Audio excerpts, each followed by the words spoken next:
주진우 기자는 이명박에 관련된 자료가 10박스가 넘는데요. 그럴 거예요. 10박스면 도대체 뭘로 10박스가? 나는 그 박스의 크기가 뭔지를 보통 모르겠어. 의미는 남의 박스를 말하는 거지. 근데 내가 봤을 때 그 10박스 중에 가장 많을 수밖에 없는 자료가 등기부 등본 같은 거일 거야 아마. 그렇죠. 예. 다 떼봐야 되잖아요. 아니에요. 저는 알아요. 뭔데요? 저도 제공한 게 있거든요.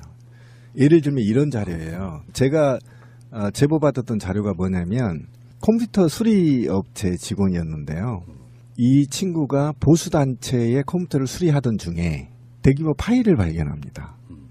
그래서 그 파일을 오픈하는 순간 충격에 빠져요. 뭐냐면 농협에 해킹 전 자료가 있던 거예요. 해킹 사건이 있던 자료. 그러니까 A라는 사람이 10조 원을 대출하고 뭐 이런 과정들이 있어요. 그런 서류들이지 그런 건 아니에요. 실제로 알겠습니다. 또 계좌 추적하면서 예를 들면 회계 계좌 추적하는 루트 뭐 이런 것들의 자료들이에요. 대부분이. 그 이야기 이따가 나올 거예요. 지금 그래서 그 주진우 기자가 캐고 있는 것 중에 이제 4대강하고 자원외교인데 자원외교 하면 저번에도 우리 굉장히 많이 다뤘던 이야기 중에 하나가 캐나다에 있는 하베스트라고 하는 그 회사잖아요. 그렇죠. 개발 사업을 한다고 회사를 세워요. 그거를 농협에서 대출을 해줘요. 그 대출을 해가지고 그 다음날 또 투자금을 모집해요. 이런 방식으로 이명박도 회사를 그렇게 키웠거든요. 그런 식으로 자원외교를 해서 결국에는 말아먹는데 진짜로 중요한 문제는 뭐냐면은 주로 농협을 이용했고 농협에서 대출을 해주고 난 다음에 그 돈을 찾을 생각을 안 해. 대출은 무지무지하게 해주는데 결국에는 농협이라고 하는 게 무슨 주인이 있는 회사가 아니지 않습니까? 예. 그러니까 농협의 적자로 쌓이는 상황이지만 누군지는 모르도 그 대출을 받아간 사람들은 그 대출을 받고 그냥 사라져버리는 형태. 그리고 이제 북한이 해킹을 해주면 완성되게 북한이 해킹을 해주면 이제 근거 자료들이 다 사라져버리는 완벽한 증거 인멸까지 이루어지죠. 이명박이 대통령이 되고 나서 농협에 정체불명의 비정규직 직원들이 들어갑니다. 그렇죠. 이 사람들이 프로젝트 파이낸싱을 하는 팀이에요. 이 사람들의 주도에 의해서 자원외교가 기획이 됩니다. 그래서 기획이 돼서 투자를 하고 투자하는 곳마다 다 날아가요. 그 돈이 다 사라집니다.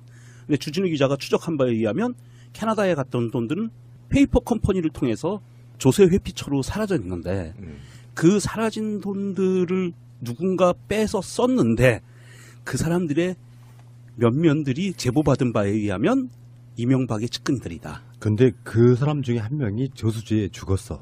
예. 그 팀 중에 하나입니다. 자살로. 출근하다가 저수지에서 발견이 돼요.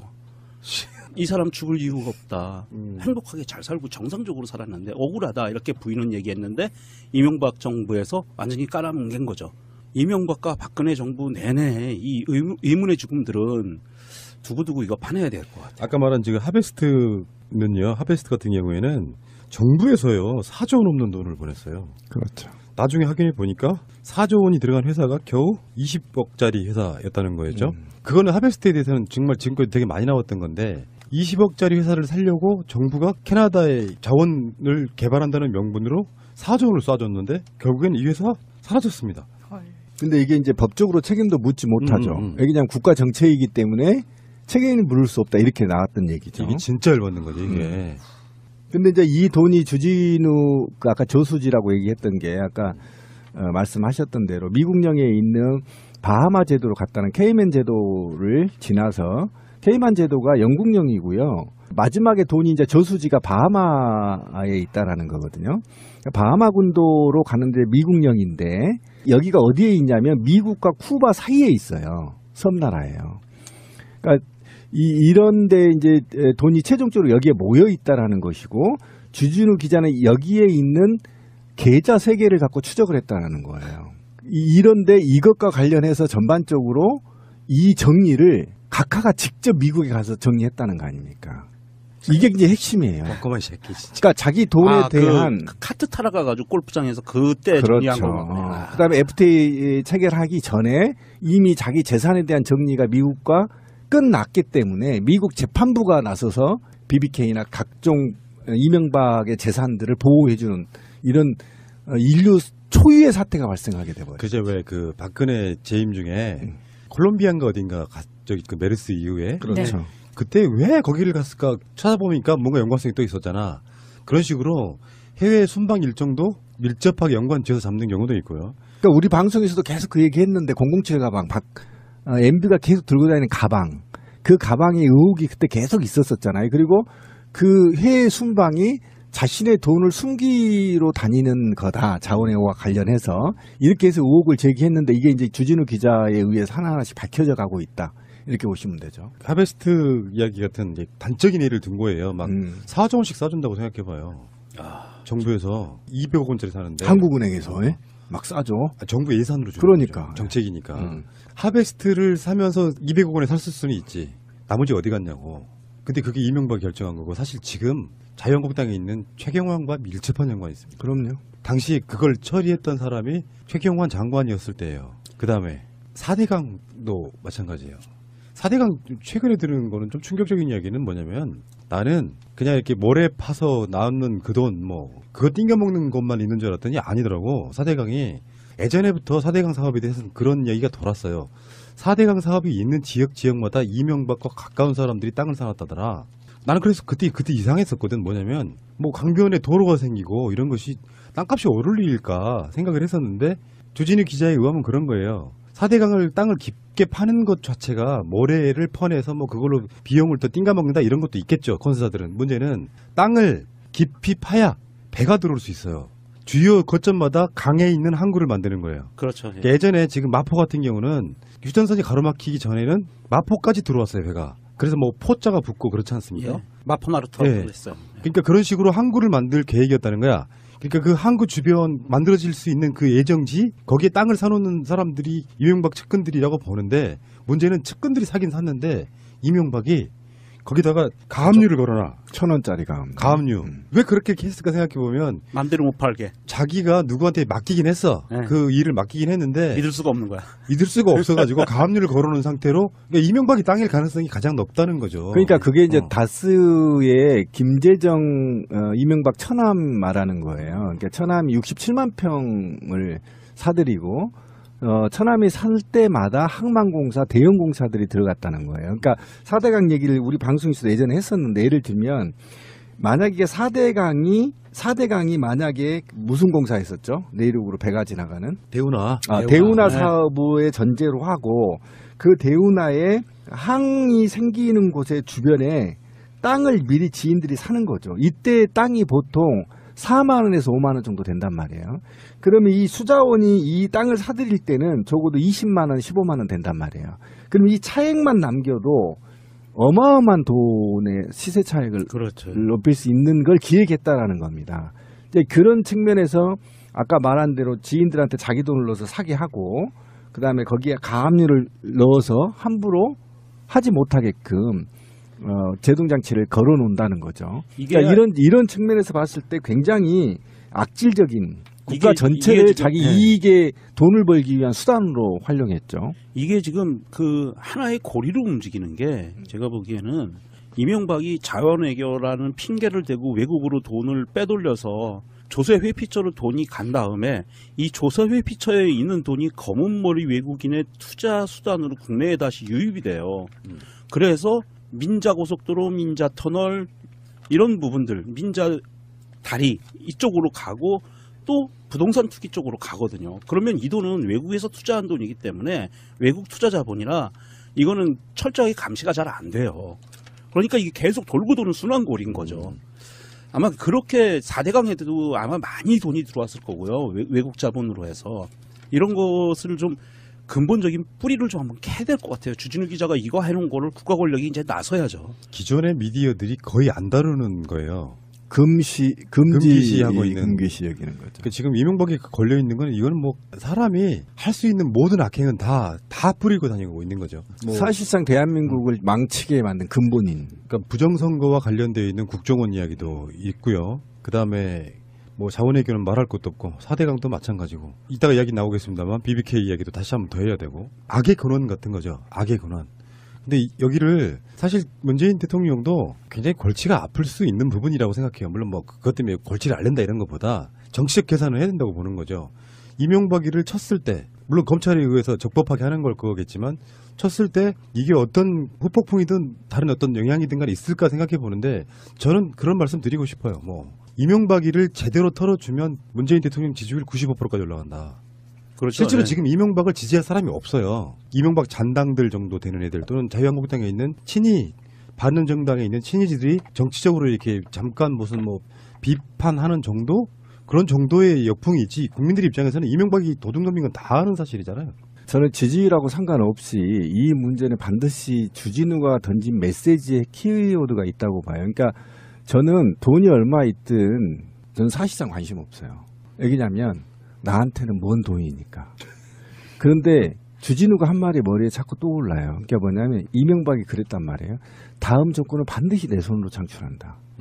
그랬죠. 그래서 이 나라가 이렇게 돼버린 겁니다. 그러니까 자기는 나라의 온갖 돈을 다 빼먹고 그 다음에 자기가 구속되지 않고 자기의 범죄들을 감추기 위해서 자기가 부정선거를 획책해서 박근혜를 당선시켰어. 그죠? 그러니까 그거에 대해서 분노가 크다는 겁니다. 그렇게 박근혜를 당선시켜놓고 나니까 박근혜 측의 입장에서는 이명박이 빼먹을 걸 다 빼먹었으니까 남아있는 거는 기업들을 갈고가지고 뒷돈 챙겨먹은 거밖에 없는 거예요, 길이.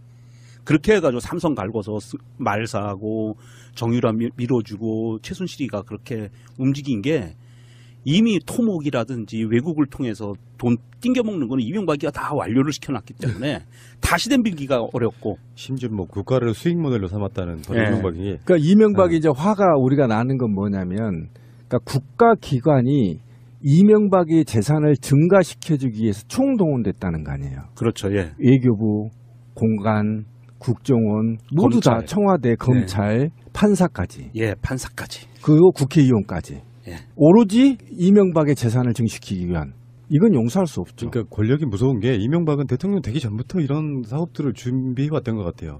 이따가 또 BBK 사기에 대한 얘기 좀 하겠지만 맥커리 같은 것도 사실은 이명박의 것으로 추정이 되잖아요. 예, 그렇죠. 주체는 분명히 다르긴 합니다만 거기서 근무했던 이지영 이런 사람들이 맥쿼리는 한국에 들어와가지고 외국 투자 기업인 것처럼 했지만 한국의 주요 아까 말씀하신 민자고속도로라든지 뭐 네. 이런 것들에 투자하면서 보장을 해주면 예. 그냥 우리 세금으로 그냥 그 회사를 그렇죠. 먹여 살리게 되는 이런 거 토익량이 있었고 적어서 수익이 안 생기면 나라에서 보정해주고 수십 년 동안 평생을 먹고 살 수 있는 돈을 만들어주는 거죠. 그런 식의 짓거리들을 하면서 나라를 그냥 거덜내는데도 불구하고 이거 수사할 수 없다면 그건 말이 안 되는 것 같고요.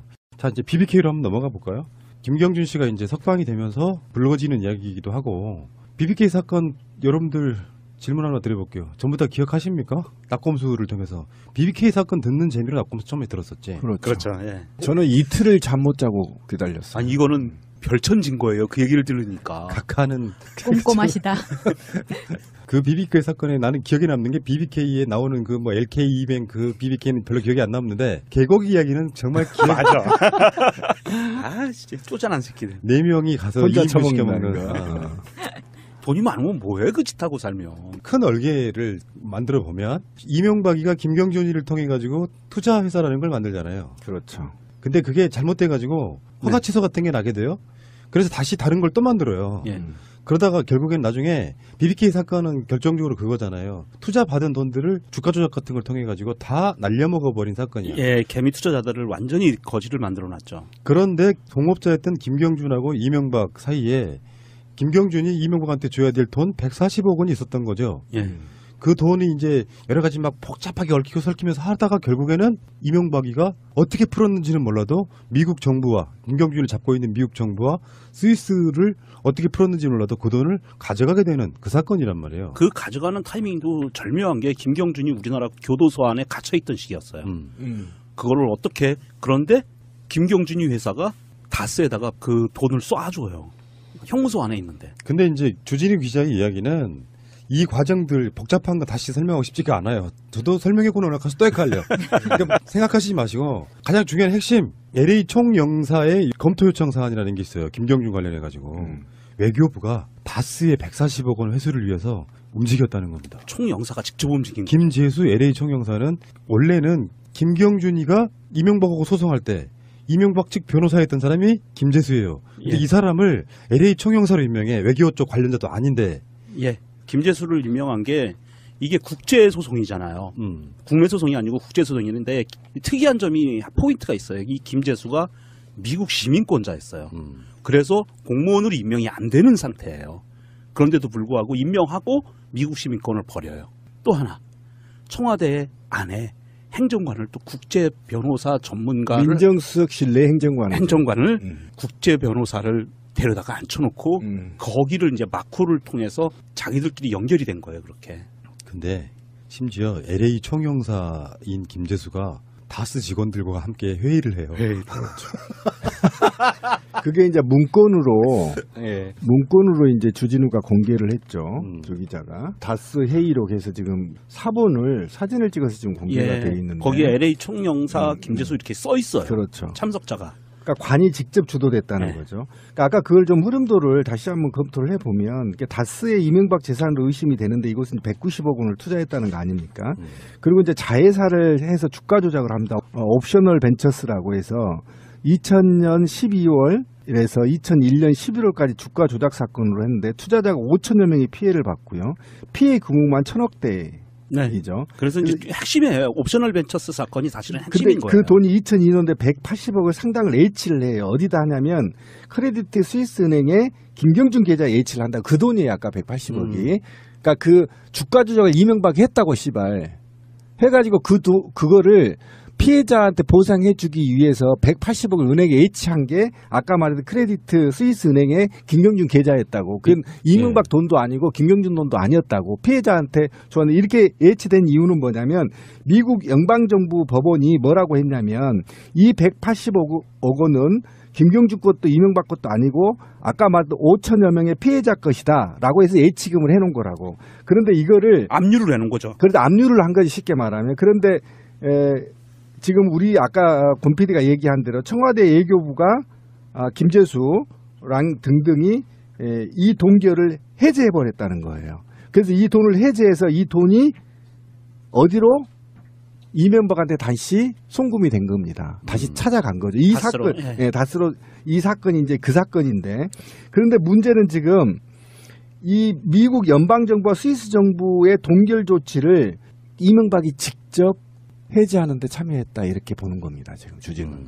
이거는 김재수 총영사뿐만 아니라 이명박이 미국을 오가면서 직접 미국 정부하고 협상을 했다. 이게 지금 의혹인 거죠. 그러니까 그게 압류 동결 조치를 내린 그 계좌에 있는 돈에 대해서 동결 조치를 내린 거는 판사였어요. 사법부 미국에.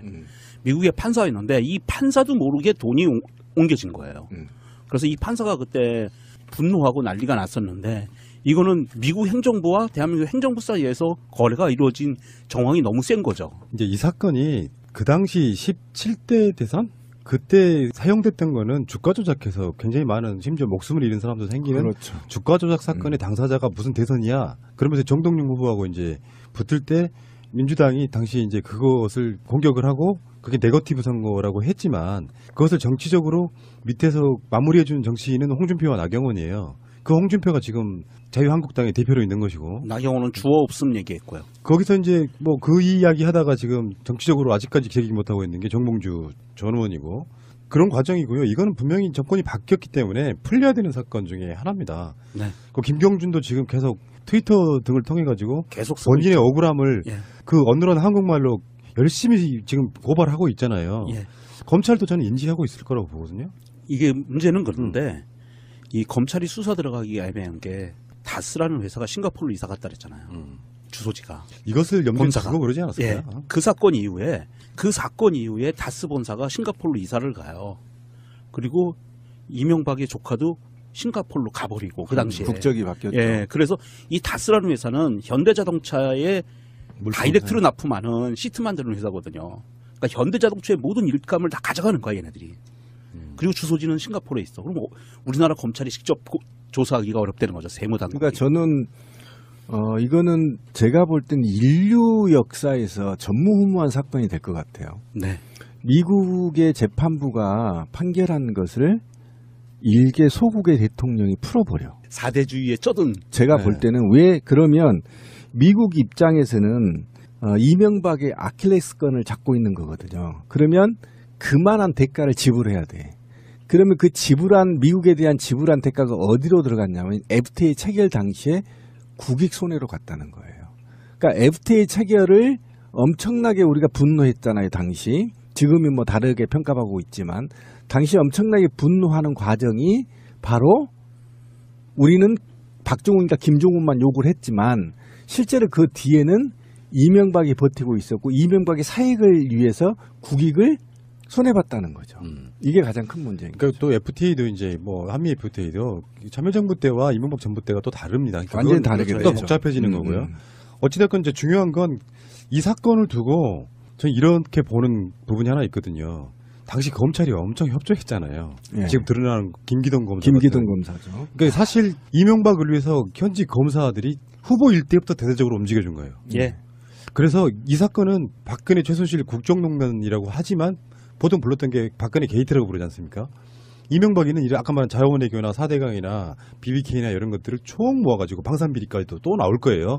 그 방산비리는 롯데타워랑 또 연관이 있고 이 어마어마한 이 욕심많은 이 쥐새끼를 뭉뚱그려서 이명박 게이트라고 불러서 이게 한 1년 정도 대대적으로 사회적 붐이 되는 게 왜 중요하냐면 주진우 혼자 이걸 하고 있잖아요. 예. 근데 사회적 붐이 되면 모든 언론사들이 수사기관들처럼 모든 사건을 다시 캐요. 그러면 어마어마한 것들이 나오게 돼 있거든요. 그렇죠. 그러니까 이게 지금 이명박을 위해서 이명박 사건을 해결하기 위해서 국민적인 붐이 일어나야 되고 모든 언론사들이 수사기관처럼 뛰어야 됩니다. 그러면 이거 바뀔 수가 있어요, 이게. 그러니까 이 주진우 이명박 추적기 책을 무조건 사서 저도 이제 제안을 좀 하려고 해요. 요거를 하루에 2장을 오딩을 쳐서 올리는 거야. SNS에. 그래서 계속 수사를 촉구하는데 지금 이게 있잖아요. 너무 광범위해요. 좀 설명을 하면 원세윤이 국정원에 장악을 하고 이 국정원 내부의 국가 권력의 통제에 벗어난 영포라인이 있거든요. 이 영포라인의 원주인이 이명박의 형이에요. 그렇죠. 예, 그래서 이들이 하나의 범죄 조직이 완전히 구성이 돼 있고요. 그 다음에 김기동, 최재성을 중심으로 하면 사법부가 완전히 장악돼 있는 거죠. 최재성은 최백렬의 조카예요. 유명하죠. 그리고 나서 청와대, 외교부, 국토부 모든 부처가 나서서 이명박의 부의 축적을 위해서 올인했단 말이에요. 그리고 여기에서 약간 벗어나는 사람들은 죽여버리거나 자살 당하거나 자살을 당하거나 또는 행방불명되거나 예. 이렇게 된 것은 이게 그만큼 광범위하게 이루어졌고 수사도 굉장히 쉽게 할 수 있다는 게 예를 들면 지금 아까 말한 김기동 검사나 지금 사법연수원 부원장이거든요. 현직이에요. 김기동이요? 네. 야, 이씨. 지금 사법연수원 부위원장이란 말이에요. 지금 사법연수원. 그리고 저기 누구야? 저기 최재성이 예. BBK 무죄 때린 놈. 예. 다 있어요. 현직에. 현직에? 네. 잡아다가 몇 마디 하면 다 불게 돼 있어. 내 키는 그가 김기동이 갖고 있는 거 아닙니까? 김기동은 다 아는 거 아닙니까? 다 알죠, 걔네들은. 그러니까 김기동이 그러니까 하나만 틀면 돼요. 이런 거는 세상의 모든 사건은 다 그렇잖아요. 어떤 상황, 어떤 재판 최종 결과에 뒤집힐 만한 정도의 증거 같은 게 나오면 모든 사건은 다 재심할 수 있어요. 그러면. 그러니까 뒤집힐 만한 증거가 나오면 그럼요. 그 부분에 대해서는 좀 우리가 더 우리 국가나 국민들 연구를 더 해봐야 되고. 저는 김기동이 이 아이만 데려다가 짱돌로 몇 번 조사버리면 나온다고. 말할 수밖에 없어. 얘기냐면 공부만 했던 애들은 짱돌을 무서워하거든. 몇 대 맞으면 두렵거든. 그러니까 짱돌이. 어저께 한명숙 총리도 나오셨는데 또 노무현 대통령 이야기를 안 할 수가 없는 게 오랜 친구로부터 아무 걱정하지 말고 정치하라고 정치자금 받아서 정치했고 그래서 찾아봤더니 대가성 하나도 없었어. 그걸 입증하려고 포괄적 뇌물죄를 만들어냈고 말을 그러면서 결국은 대통령 돌아가시게 한 거 아니에요? 이명박은 어떻습니까? 이거는 이 사람 뇌물 받을 필요가 없는 거지. 국가를 모델로 사기를 쳐서 수익사업을 한 건데 저는요 전두환보다 더 나쁜 놈일 수 있다고 생각해요. 이명박은. 맞아요. 이런 식으로 나라를 해먹은 건 이 자체가 국정농단 아닐까요? 맞아요. 그 전두환은 사람들을 핍박하고 죽였잖아요. 국민들을 죽였어요. 총칼로. 그런데 이명박이는 전체 4천만이 넘는 5천만 가까운 이 대한민국 국민들의 주머니를 직접 털은 거예요. 박정희가 경제를 살렸고 전두환이 뭐 어쨌고 하는 거 생각해 보는데 박정희든 전두환이든 이명박이든 그쪽 부류의 대통령들 중에 이런 폐륜적인 새끼들이 대통령이라고 앉아있던 자리 지금도 동작동 현충원에 가면 박정희가 묻혀 있잖아요. 예. 근데 최근에 어떤 한 분이 독립운동이 경력이 허위가 돼가지고 그게 판명이 났어요. 그 파낸답니다. 속으로 생각을 해봤어. 박정희는 왜 못 파내고 왜 그런 사람들 건 이렇게 쉽게 파내지 생각이 들더라고. 박정희도 친일했잖아요. 근데 거기 묻혀 있을 이유가 없는 거잖아. 민족 정기가 살아있다면. 경제를 살린 건 개뿔 씨발. 일본으로부터 받은 돈, 다 슈킹치고 미국으로부터 받은 돈 슈킹 쳐가지고 스위스에 보내놓고. 그런 자들을 지금까지 지지했던 사람들이 현재 와서 무슨 한명숙 총리를 욕하고 노무현 대통령을 욕해요? 그러니까 이명박 이거 보고 있으면 법과 정의가 살아있다면 전두환 이명박 잡아다가 정말 총살시키는 게 맞습니다. 아 이건 좀 분노스러워가지고 총살은 차분하게 총살은 너무 쉽다니까요. 차근차근 죽여야 되는데 어쨌든 저는 그런 생각을 하는 것 같아요. 보잘것없는 한 기자가 있어요. 머리도 길고. 보잘것 있지 왜 이래? 네. 스타일 좋아요. 근데 스타일은 좋아도 잘생긴 편은 아니죠. 그렇지 잘생긴 건 아니지. 그런 여느 가장의 한 사람이 평생을 추적하고 있는데 트럭이 와서 들이받기도 하고 죽이려고 하기도 하고, 그러니까 주진우를 죽이려고 하는 트럭 기사들만 셋이에요. 돌진하는 사람들만. 그 다음에 전화를 해서 밤길 조심해라 협박하는 사람도 있고 다 증거 있어요. 그게 혹시 이번에 문성근 대표 나오는 드라마 조작에서 다 반영되어 있잖아요. 그렇죠. 네.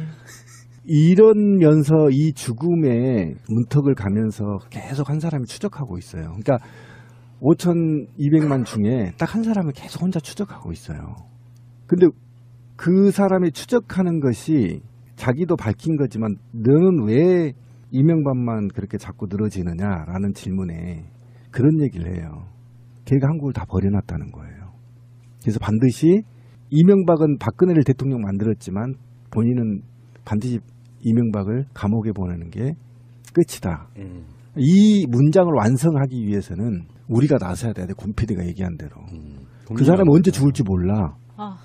그 사람 죽으면 누가 이걸 밝힐 거야. 근데 그럼 그 사람이 죽기 전에 기자를 함부로 그렇게 해치기는 힘들고, 왜냐면 우리가 들고 일어나서 아니 저들은 무슨 짓을 할지 몰라. 지금 현직에 다 있다니까요. 근데, 이명박을 보호했던 자들이 다 현직에 그러니까. 있어 지금. 그다음에 자유한국당 내에도 잔뜩 숨어 있어. 현직에 있는데 그 주진우 기자를 생명의 위협을 해서 죽이거나 그러면 그 언론사에 갖고 있는 것들이 본격적으로 검찰로 넘어가기 때문에 걔네들도 그거는 겁내요.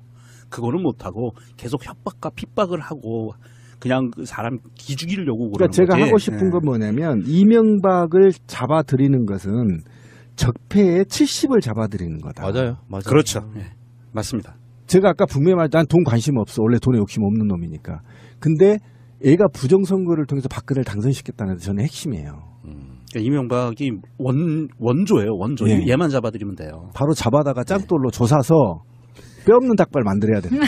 적어도 이명박 하나 정도. 그러니까 제가 그런 음모론을 그렇게 좋아하지는 그것도 않는데 강화문에서 조사버려야 된다. 그런 음모론을 그렇게 좋아하지는 않는데 안철수가 정말 MB 아바타입니까? 내가 MB 아바타입니까? 하던 게 아유 유치하다 했는데 지금 이명박의 죄를 잠깐 한 20-30분 이야기함에도 불구하고 느끼는 게 이명박은 정말 그대로 물러갔을 것 같지는 않다. 예를 들어 정치적으로라도 자기를 지켜줄 사람들이 정치권에 있어야 되는데 당연히 있을 수 있는 친이계 국회의원들은 아닐 것이다. MB 아바타 설이 그렇게 근거 없는 이야기가 아니라는 걸 최근에 깨닫고 있어요. 난 정말 순진했던 거야. 씨발. 정치권에다 블랙 용어를 심어놓은 거예요. 그러니까 길을 쓰고 저로 영어금 먹고 다시 정치권의 어떤 정당의 대표를 하려고 하잖아요. 국민의당은 예를 들어서 이명박 관련한 무슨 법을 처리하는 데 있어. 예. 그래서 이 사건은 박근혜 최순실 국정농단이라고 하지만 보통 불렀던 게 박근혜 게이트라고 부르지 않습니까? 이명박이는 아까 말한 자원외교나 4대강이나 BBK나 이런 것들을 총 모아가지고 방산비리까지도 또 나올 거예요. 그 방산비리는 롯데타워랑 또 연관이 있고 이 어마어마한 이 욕심많은 이 쥐새끼를 뭉뚱그려서 이명박 게이트라고 불러서 이게 한 1년 정도 대대적으로 사회적 붐이 되는 게 왜 중요하냐면 주진우 혼자 이걸 하고 있잖아요. 예. 근데 사회적 붐이 되면 모든 언론사들이 수사기관들처럼 모든 사건을 다시 캐요. 그러면 어마어마한 것들이 나오게 돼 있거든요. 그렇죠. 그러니까 이게 지금 이명박을 위해서 이명박 사건을 해결하기 위해서 국민적인 붐이 일어나야 되고 모든 언론사들이 수사기관처럼 뛰어야 됩니다. 그러면 이거 바뀔 수가 있어요, 이게. 그러니까 이 주진우 이명박 추적기 책을 무조건 사서 저도 이제 제안을 좀 하려고 해요. 요거를 하루에 2장을 오딩을 쳐서 올리는 거야. SNS에. 그래서 계속 수사를 촉구하는데 지금 이게 있잖아요. 너무 광범위해요. 좀 설명을 하면 원세윤이 국정원에 장악을 하고 이 국정원 내부의 국가 권력의 통제에 벗어난 영포라인이 있거든요. 이 영포라인의 원주인이 이명박의 형이에요. 그렇죠. 예, 그래서 이들이 하나의 범죄 조직이 완전히 구성이 돼 있고요. 그 다음에 김기동, 최재성을 중심으로 하면 사법부가 완전히 장악돼 있는 거죠. 최재성은 최백렬의 조카예요. 유명하죠.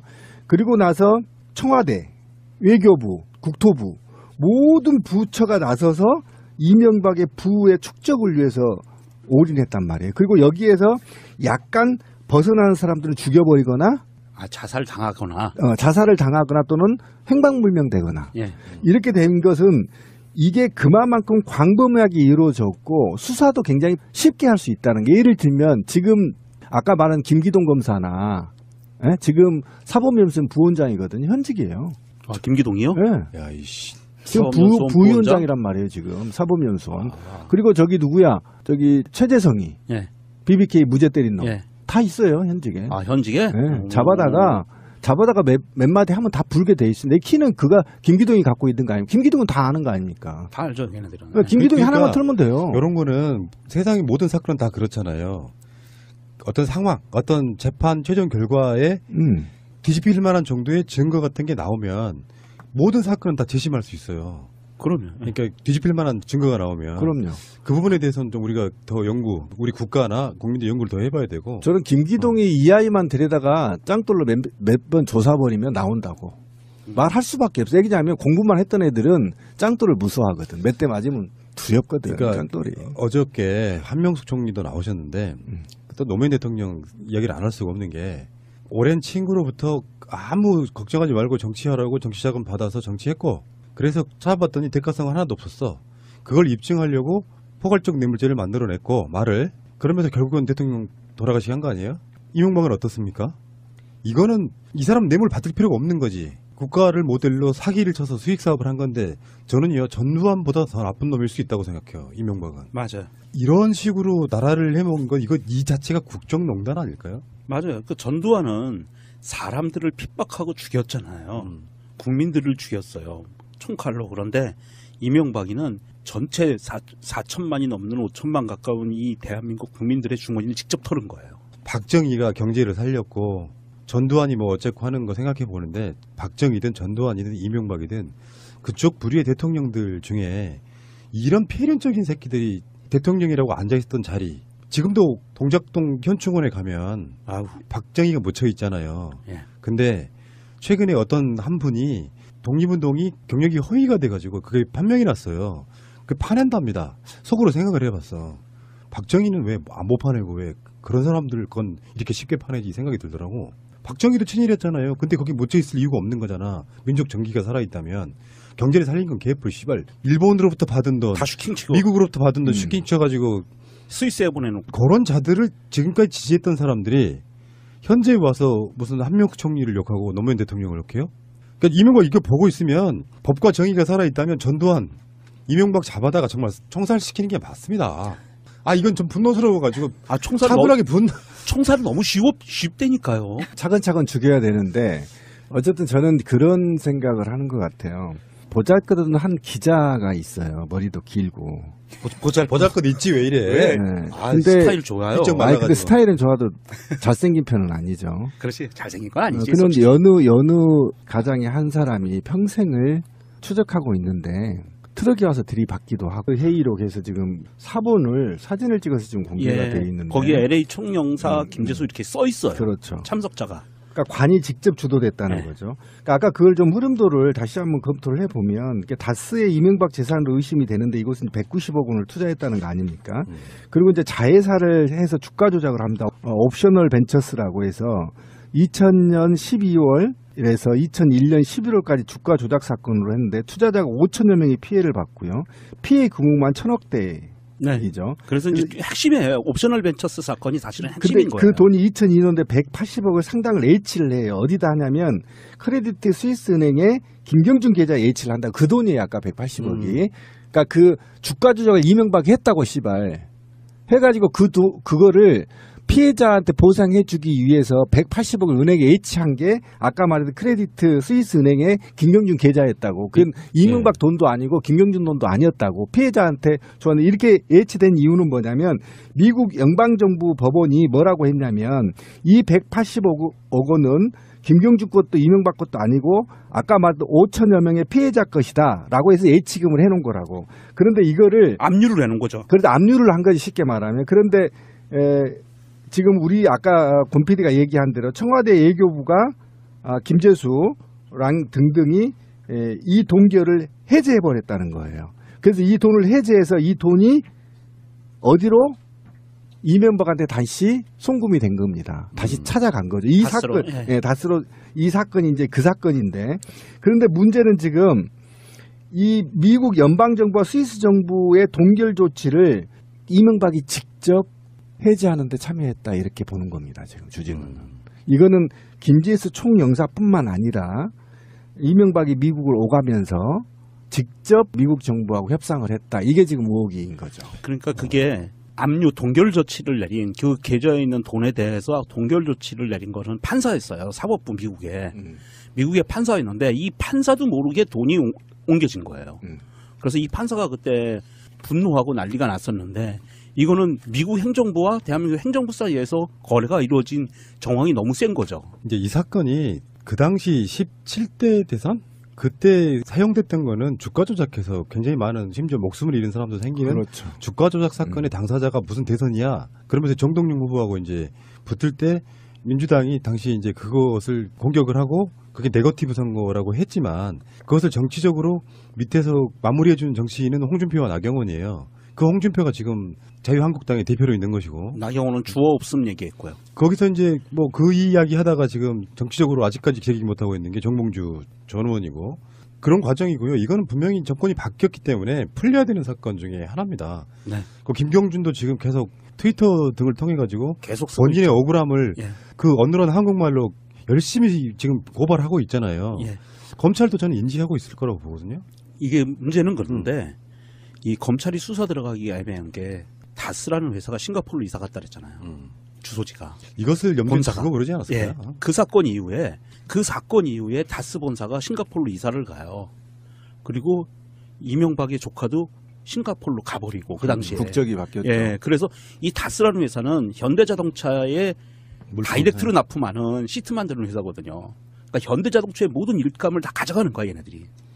그리고 주소지는 싱가포르에 있어. 그럼 우리나라 검찰이 직접 조사하기가 어렵다는 거죠. 세무당국이. 그러니까 저는 이거는 제가 볼 때는 인류 역사에서 전무후무한 사건이 될 것 같아요. 네. 미국의 재판부가 판결한 것을 일개 소국의 대통령이 풀어버려. 사대주의에 쩌든. 제가 네. 볼 때는 왜 그러면 미국 입장에서는 이명박의 아킬레스건을 잡고 있는 거거든요. 그러면 그만한 대가를 지불해야 돼. 그러면 그 미국에 대한 지불한 대가가 어디로 들어갔냐면 FTA 체결 당시에 국익 손해로 갔다는 거예요. 그러니까 FTA 체결을 엄청나게 우리가 분노했잖아요, 당시. 지금은 뭐 다르게 평가하고 있지만 당시 엄청나게 분노하는 과정이 바로 우리는 박정훈과 김종훈만 욕을 했지만 실제로 그 뒤에는 이명박이 버티고 있었고 이명박의 사익을 위해서 국익을 손해봤다는 거죠. 이게 가장 큰 문제인 거죠. 그러니까 또 FTA도 이제 뭐 한미 FTA도 참여정부 때와 이명박 정부 때가 또 다릅니다. 그러니까 완전히 다르게 더 되죠. 복잡해지는 거고요. 어찌됐건 이제 중요한 건 이 사건을 두고 저는 이렇게 보는 부분이 하나 있거든요.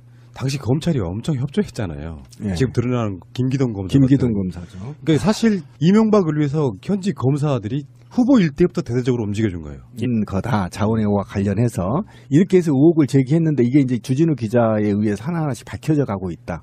이렇게 보시면 되죠. 하베스트 이야기 같은 이제 단적인 예를 든 거예요. 막 4조 원씩 싸준다고 생각해봐요. 정부에서 200억 원짜리 사는데 한국은행에서 막 싸죠. 정부 예산으로 주는 그러니까. 거죠. 정책이니까. 하베스트를 사면서 200억 원에 샀을 수는 있지. 나머지 어디 갔냐고. 근데 그게 이명박이 결정한 거고 사실 지금 자유한국당에 있는 최경환과 밀접한 연관이 있습니다. 그럼요. 당시 그걸 처리했던 사람이 최경환 장관이었을 때예요. 그다음에 4대강도 마찬가지예요. 4대강 최근에 들은 거는 좀 충격적인 이야기는 뭐냐면 나는 그냥 이렇게 모래 파서 나오는 그 돈 뭐 그거 띵겨먹는 것만 있는 줄 알았더니 아니더라고. 4대강이 예전에부터 4대강 사업에 대해서는 그런 얘기가 돌았어요. 4대강 사업이 있는 지역마다 이명박과 가까운 사람들이 땅을 사놨다더라. 나는 그래서 그때 이상했었거든. 뭐냐면 뭐 강변에 도로가 생기고 이런 것이 땅값이 오를 일일까 생각을 했었는데 주진우 기자의 의혹은 그런 거예요. 4대강을 땅을 깊게 파는 것 자체가 모래를 퍼내서 뭐 그걸로 비용을 더 띵가먹는다 이런 것도 있겠죠. 건설사들은. 문제는 땅을 깊이 파야 배가 들어올 수 있어요. 주요 거점마다 강에 있는 항구를 만드는 거예요. 그렇죠. 그러니까 예전에 지금 마포 같은 경우는 휴전선이 가로막히기 전에는 마포까지 들어왔어요. 배가. 그래서 뭐 포자가 붙고 그렇지 않습니까? 예. 마포나루터라고 예. 그랬어요. 그러니까 그런 식으로 항구를 만들 계획이었다는 거야. 그러니까 그 항구 주변 만들어질 수 있는 그 예정지 거기에 땅을 사놓는 사람들이 이명박 측근들이라고 보는데 문제는 측근들이 사긴 샀는데 이명박이 거기다가 가압류를 걸어놔. 1,000원짜리 가압류. 가압류.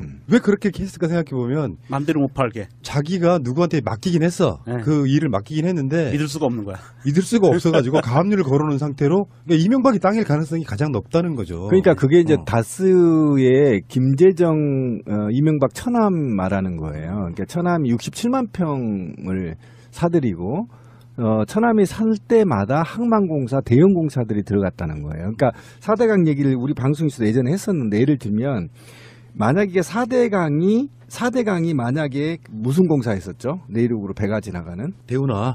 대운하 네. 사업의 전제로 하고 그 대운하에 항이 생기는 곳의 주변에 땅을 미리 지인들이 사는 거죠. 이때 땅이 보통 4만 원에서 5만 원 정도 된단 말이에요. 그러면 이 수자원이 이 땅을 사들일 때는 적어도 20만 원, 15만 원 된단 말이에요. 그럼 이 차액만 남겨도 어마어마한 돈의 시세 차익을 그렇죠. 높일 수 있는 걸 기획했다라는 겁니다. 이제 그런 측면에서 아까 말한 대로 지인들한테 자기 돈을 넣어서 사게 하고 그다음에 거기에 가압류를 넣어서 함부로 하지 못하게끔 제동장치를 걸어놓는다는 거죠. 이게 그러니까 이런 측면에서 봤을 때 굉장히 악질적인 국가 이게 전체를 지금, 자기 예. 이익에 돈을 벌기 위한 수단으로 활용했죠. 이게 지금 그 하나의 고리로 움직이는 게 제가 보기에는 이명박이 자원외교라는 핑계를 대고 외국으로 돈을 빼돌려서 조세 회피처로 돈이 간 다음에 이 조세 회피처에 있는 돈이 검은머리 외국인의 투자 수단으로 국내에 다시 유입이 돼요.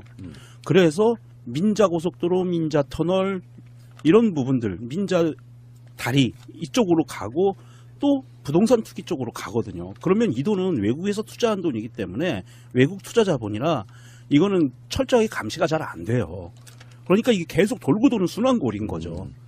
아마 그렇게 4대강에도 아마 많이 돈이 들어왔을 거고요. 외국 자본으로 해서 이런 것을 좀 근본적인 뿌리를 좀 한번 캐야 될 것 같아요. 주진우 기자가 이거 해놓은 거를 국가 권력이 이제 나서야죠. 기존의 미디어들이 거의 안 다루는 거예요. 금지하고 있는. 금기시 여기는 거죠. 그러니까 지금 이명박이 걸려 있는 건 이건 뭐 사람이 할 수 있는 모든 악행은 다 뿌리고 다니고 있는 거죠. 뭐 사실상 대한민국을 망치게 만든 근본인. 그러니까 부정선거와 관련되어 있는 국정원 이야기도 있고요. 그 다음에 뭐 자원외교는 말할 것도 없고 4대강도 마찬가지고 이따가 이야기 나오겠습니다만 BBK 이야기도 다시 한번 더 해야 되고 악의 근원 같은 거죠. 악의 근원. 근데 여기를 사실 문재인 대통령도 굉장히 골치가 아플 수 있는 부분이라고 생각해요. 물론 뭐 그것 때문에 골치를 앓는다 이런 것보다 정치적 계산을 해야 된다고 보는 거죠. 이명박이를 쳤을 때 물론 검찰에 의해서 적법하게 하는 걸 거겠지만 쳤을 때 이게 어떤 후폭풍이든 다른 어떤 영향이든 간에 있을까 생각해 보는데 저는 그런 말씀 드리고 싶어요. 뭐 이명박이를 제대로 털어주면 문재인 대통령 지지율 95%까지 올라간다. 그렇죠. 실제로 네. 지금 이명박을 지지할 사람이 없어요. 이명박 잔당들 정도 되는 애들 또는 자유한국당에 있는 친이 바른정당에 있는 친이지들이 정치적으로 이렇게 잠깐 무슨 뭐 비판하는 정도 그런 정도의 역풍이지 국민들 입장에서는 이명박이 도둑놈인 건 다 아는 사실이잖아요. 저는 지지율하고 상관없. 주진우 기자는 이명박에 관련된 자료가 10박스가 넘는데요. 그럴 거예요.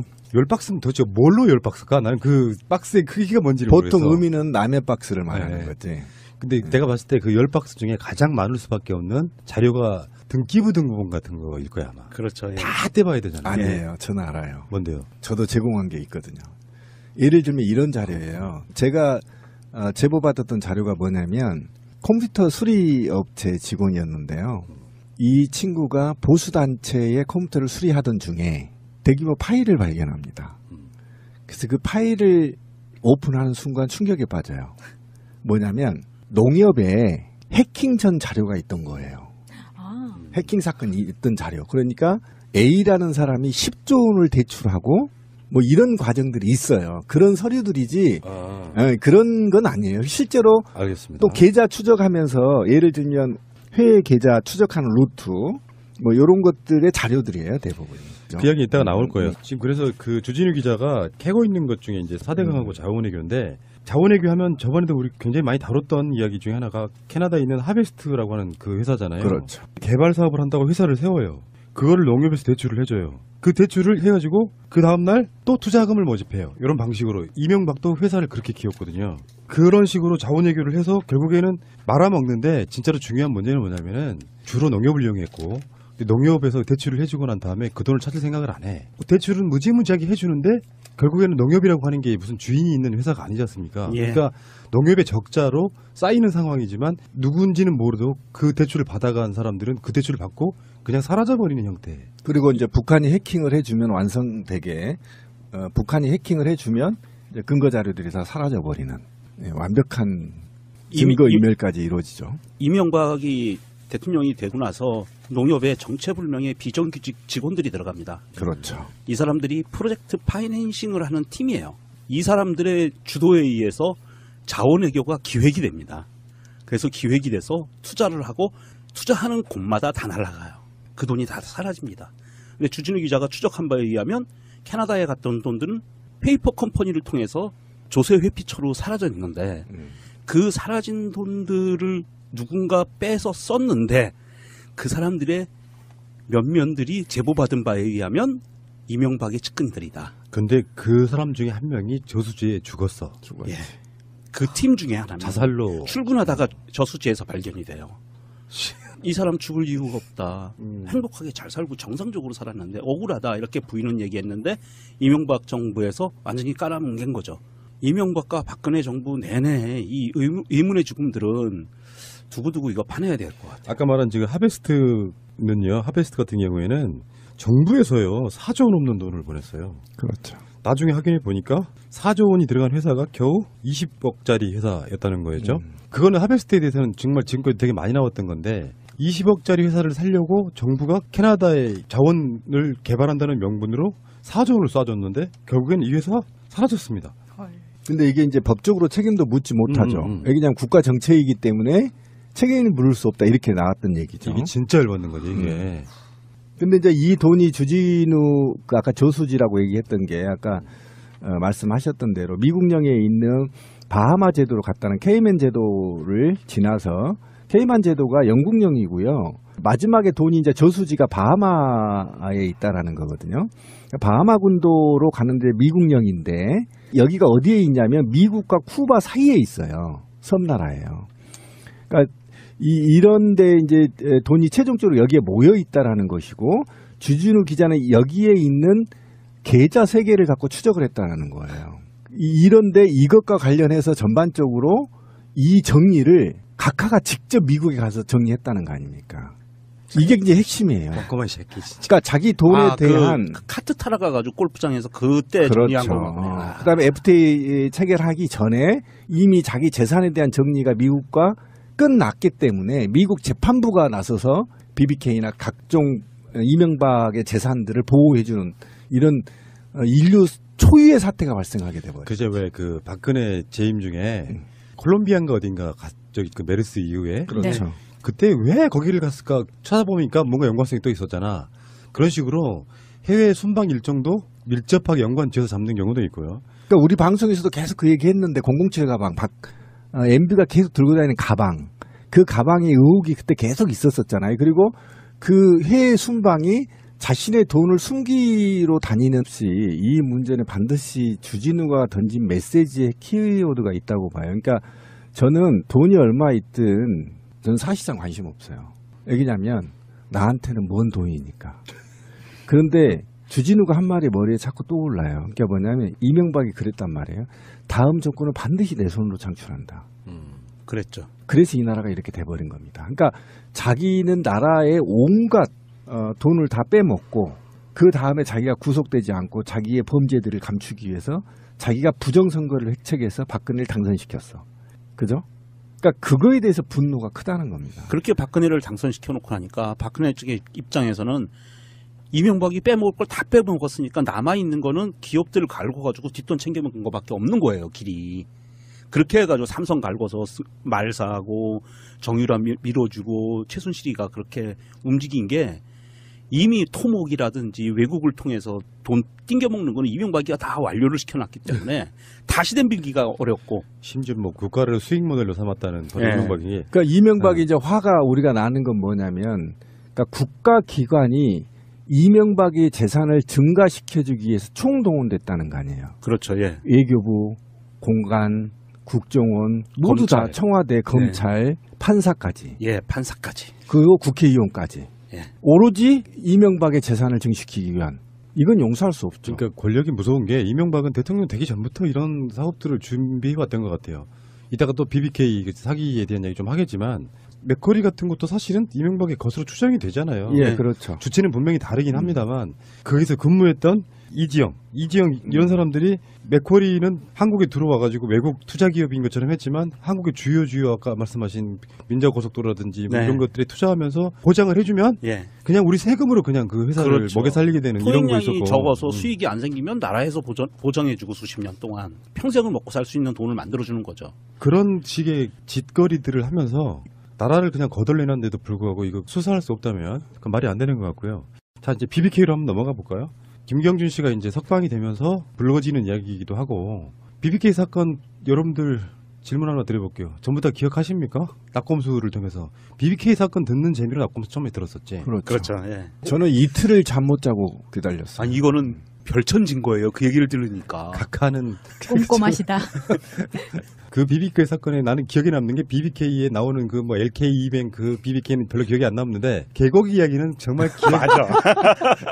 아 진짜 쪼잔한 새끼들. 4명이 가서 혼자 2인분 시켜 처먹는다는 먹는 거. 돈이 많으면 뭐해 그 짓 하고 살면. 큰 얼개를 만들어 보면 이명박이가 김경준이를 통해 가지고 투자 회사라는 걸 만들잖아요. 그렇죠. 근데 그게 잘못돼 가지고 허가취소 같은 게 나게 돼요. 그래서 다시 다른 걸 또 만들어요. 예. 그러다가 결국엔 나중에 BBK 사건은 결정적으로 그거잖아요. 투자 받은 돈들을 주가 조작 같은 걸 통해 가지고 다 날려먹어 버린 사건이야. 예, 개미 투자자들을 완전히 거지를 만들어놨죠. 그런데 동업자였던 김경준하고 이명박 사이에 김경준이 이명박한테 줘야 될 돈 140억 원이 있었던 거죠. 예. 그 돈이 이제 여러 가지 막 복잡하게 얽히고 설키면서 하다가 결국에는 이명박이가 어떻게 풀었는지는 몰라도 미국 정부와 김경준을 잡고 있는 미국 정부와 스위스를 어떻게 풀었는지 몰라도 그 돈을 가져가게 되는 그 사건이란 말이에요. 그 가져가는 타이밍도 절묘한 게 김경준이 우리나라 교도소 안에 갇혀있던 시기였어요. 그거를 어떻게 그런데 김경준이 회사가 다스에다가 그 돈을 쏴줘요. 형무소 안에 있는데. 근데 이제 주진우 기자의 이야기는 이 과정들 복잡한 거 다시 설명하고 싶지가 않아요. 저도 설명해고 나가서 또 헷갈려. 그러니까 생각하시지 마시고 가장 중요한 핵심 LA 총영사의 검토 요청 사안이라는 게 있어요. 김경준 관련해가지고 외교부가 다스의 140억 원 회수를 위해서 움직였다는 겁니다. 총영사가 직접 움직인 거. 김재수 LA 총영사는 원래는 김경준이가 이명박하고 소송할 때 이명박 측 변호사였던 사람이 김재수예요. 근데 예. 이 사람을 LA 총영사로 임명해. 외교 쪽 관련자도 아닌데. 예. 김재수를 임명한 게 이게 국제 소송이잖아요. 국내 소송이 아니고 국제 소송이는데 특이한 점이 포인트가 있어요. 이 김재수가 미국 시민권자였어요. 그래서 공무원으로 임명이 안 되는 상태예요. 그런데도 불구하고 임명하고 미국 시민권을 버려요. 또 하나 청와대 안에 행정관을 또 국제 변호사 전문가를 민정수석실 내 행정관을 국제 변호사를 데려다가 앉혀놓고 거기를 이제 마쿠를 통해서 자기들끼리 연결이 된 거예요. 그렇게. 근데 심지어 LA 총영사인 김재수가 다스 직원들과 함께 회의를 해요. 그게 이제 문건으로 예. 문건으로 이제 주진우가 공개를 했죠. 조 기자가 다스